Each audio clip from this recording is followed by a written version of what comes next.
puts them in situations they wouldn't normally be in. And I'm not saying, I'm not blaming. Again, let's make sure this is clear. I am not blaming this woman. I'm not blaming this young lady. I'm not blaming anybody.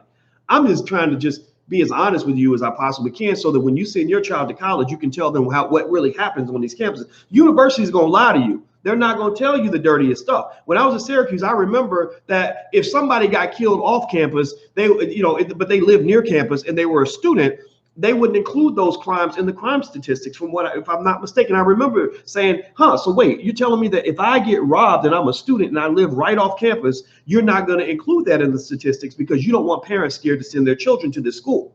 So here's the deal. They're going to lie to you. Some of y'all got kids. Anybody here got kids besides me? I got kids. I got 1,000 kids by now. I got three kids. I'm gonna be the daddy in about 7 months when I marry Alicia, and I got other kids I picked up along the way. I got one biological child. Anybody else got kids?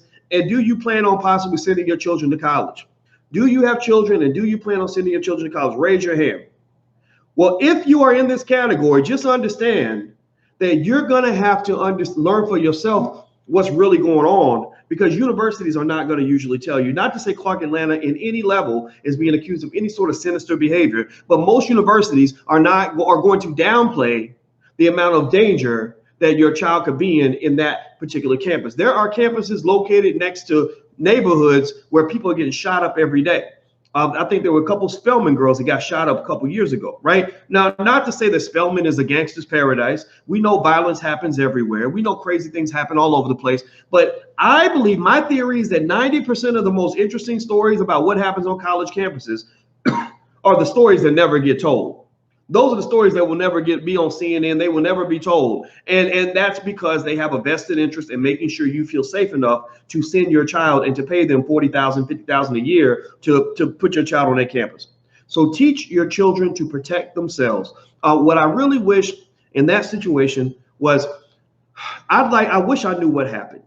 I really wish I knew what conversations this young lady had with, and she's a kid. They when you're young, I don't know if whereas when I was a kid, I was stupid. I don't know about y'all. I don't know anybody else was stupid when you were 18 or 19, because I was a dumbass.